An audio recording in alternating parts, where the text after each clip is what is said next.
Welcome to Future at Work. We've all been to the bookstores. We've been, maybe you've been looking for a book on personal success or career success, and we know there are plenty of books out there. But the question that Future at Work asked is, what's been written for workplace success? And what are the core competencies necessary for 21st century career and job success? This book is not, if you will, a professional book or a strategy book, or it's written to be if you will, a handbook, a core competency handbook for what does it take to succeed as a new employee in the 21st century workplace, or as an employee who's been around for a while that might be asking, him or herself, what might I be missing? How could I gather more success? It's also written for the organization, if you will, or the educator that's helping people prepare for the workplace, as well as organizations that want to help raise the whole tide of all of the employees and making sure they have the competencies necessary. As we all know, that alphabets create words, words create sentences, and sentences create paragraphs, which then help people to challenge their thinking, recreate some of their thoughts, and then begin to implement those thoughts and create the success that they and the organization are seeking. So that's why Future at Work is written from an A to a Z format. A, attitude; B, before; C, customers; all the way to Z, zero defects. So let's get started and take a look at Chapter A. Chapter A is all about attitude.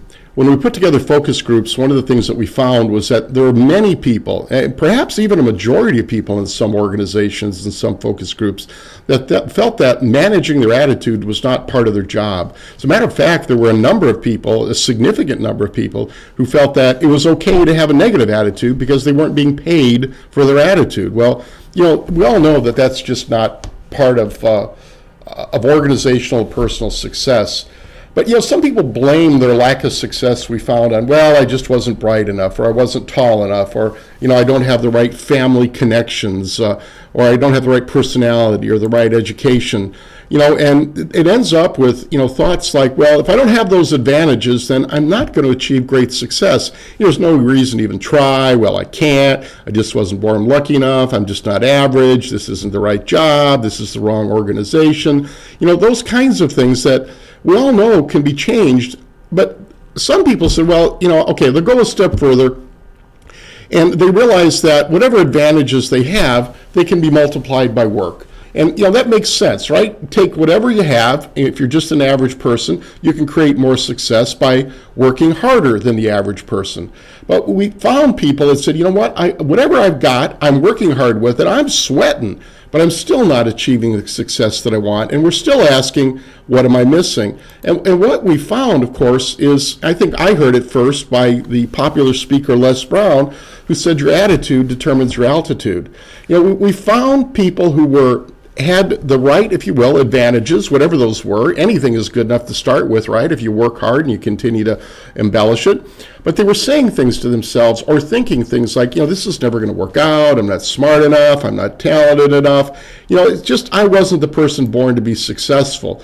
And what we have pointed out to people and got people thinking, and what we talk about in Chapter A of this book, is you really have to ask yourself, what are you filling your mind with? What are you filling your attitude with? Is it septic sludge or rocket fuel? Well, what's septic sludge? What's rocket fuel? Let's move beyond a very good illustration here done by Brian Norell to choosing your mental fuel. Septic sludge thoughts are so popular, so insidious, that you don't even hear the negativity. Well, like I really care. Well, why can't we replace that with the positive opposite, which is, I'm the one who does care, or other people are just lucky? Well, why don't we replace that with, well, I find I'm lucky too when I've been trying, or it's not going to work this time either. Why not? Each failure has been an opportunity to learn what doesn't work. I just heard this recently with a client I was working with, majorly successful student at a major organization, university here in Ann Arbor, and we were talking about his research that he'd conducted and putting that onto his resume and looking for jobs.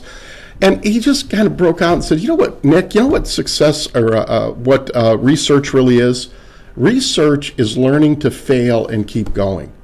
So, whether you're at a major university doing world-class research or whether you're on the front line, it's all about learning that you can make a difference, and you do have to work hard, but you also have to manage your attitude. Sure, stuff happens. But then, you're like him and say, well, I can handle the stuff. Whatever comes my way, give it to me. We'll take it on. The true formula for success is whatever advantages you have to work at them, but then you've got to maintain that positive attitude of success. We all know from basic math what happens if you multiply by a negative. If you multiply by a negative, you create negative success. A negative attitude can create negative success for you personally, for you as an organization, for you as an employee, for you in life. Look first at your attitude, and that's why Chapter A is all about attitude and what you can do to manage that for yourself as well as manage it collectively. We really feel that managing your attitude is part of your job. So, when you're ready to move to rocket fuel, you might want to read Chapter A in the book. Again, Chapter A is about attitude, Chapter B before, C, customer service, on through Z, dealing with zero defects. For ordering information, look at futureatwork.com. See, again, it's the word AT, work@.com. So it's future@atwork.com. Look forward to seeing you there. You'll find some sample chapters, and it's a way to get started on success today. Take a look. We look forward to your visit.